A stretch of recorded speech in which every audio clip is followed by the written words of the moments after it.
What's up everyone, this is MindBlank, welcome back to my channel where today I'll be discussing about the ultra-wide monitor that's behind me, the Samsung CF791. This is not going to be a review per se, although I will be discussing about specs and quality, but if you're wondering why I raised the specific question of should you buy this monitor in 2018, well, you're about to find out in the following minutes.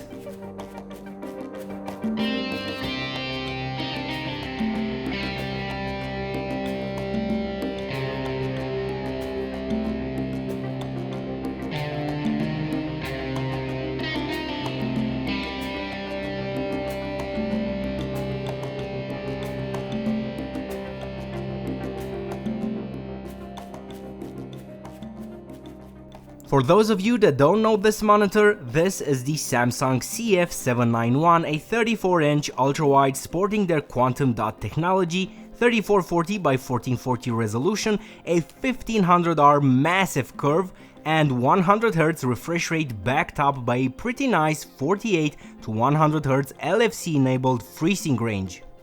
When it came out around 1 year ago, it immediately enjoyed the spotlight of popularity thanks to the nice specs and panel quality, although things were and still are not that rosy as they might seem. There's also been rumors of grade B panels from Samsung being used in some significantly cheaper Korean monitors, seemingly offering the same level of quality as this, so this particular quantum dot backlit 34-inch panel has a decent following of fans around the internet. The first thing that hits you when you see this monitor in person is the curvature. It completely dispenses with the subtle curves mantra other monitors profess and goes all in with 34 inches of wrap around your face goodness. The best way that I can describe this is that unlike all previous curved monitors that I've used or tested, the curve doesn't disappear in time, meaning that you don't really get to a point where you're used to it and not notice it anymore. Nope, the curve is here to stay. Honestly, I've had this monitor for 2.5 months now and I am still amazed every time I turn my PC on.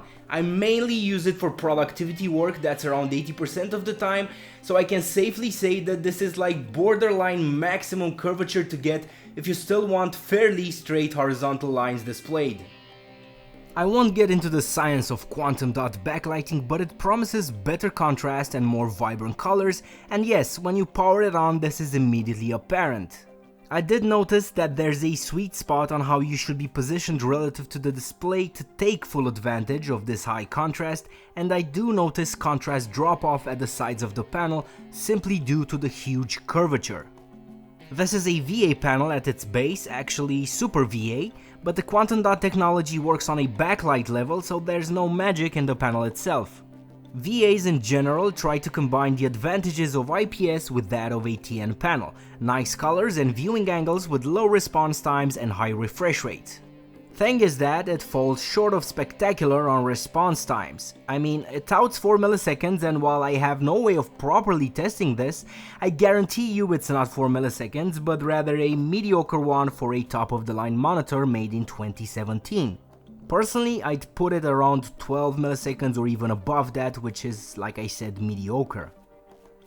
The 100 Hz refresh rate is awesome, although when combined with the high resolution of 3440 by 1440 means that if you want to take advantage of it in demanding titles, you're going to need a top-of-the-line graphics card for ultra settings. So yes, the panel is rather good looking and produces down-to-earth colors by default since it's calibrated from factory. I will be doing a proper calibration for it in the coming weeks, but I'm content as is out of the box. It's also a true 8-bit display, by the way, not a 6-bit plus FRC like other options on the market right now. Well, we talked about the good parts, but there's also bad parts, hence the question if you should get it considering the competition. The problems that exist with it are mainly centered around FreeSync functionality and are infuriating, so much so that I almost completely gave up on the monitor in the first few weeks. Here's what's going on. If you use DisplayPort, the monitor loses signal in certain situations, including but not limited to entering games, playing full-screen YouTube videos, or resuming from sleep. If you use HDMI on the other hand, you're going to get a lot of flicker, making any sort of enjoyable gaming on it impossible. All these issues occur with FreeSync turned on and set to Ultimate Engine in the monitor's settings, meaning an extended 48 to 100 Hz range. To be fair, I should specify from the beginning the following aspects. AMD has worked long and hard on these issues and the situation has improved dramatically. Also, this is way more prevalent on Polaris cards than it is with Vega. With a Vega 64, even before AMD fixing stuff, there were much less issues. Unfortunately, you can't rule out the Polaris cards as options to power this resolution, since an overclocked RX 580 will provide totally acceptable performance even at ultra settings in some games. And by totally acceptable, I mean around 40 plus FPS averages, which means high or medium settings can put you around or above 60 FPS. AMD's Matt, which I gather personally owns this monitor, has pushed out quite a few fixes, starting with the release of Adrenaline 17.12.1 and ending with 18.2.1. It did take quite a few drivers to fix issues, since they were not helping all users affected by the signal loss, but by time 18.2.1 hit, a lot of these issues were alleviated, including the HDMI flicker. As I see it, AMD has done all that they can with this monitor on software level, so it's clear to me that some hardware bugs are present and will probably see no fix during this monitor's lifetime.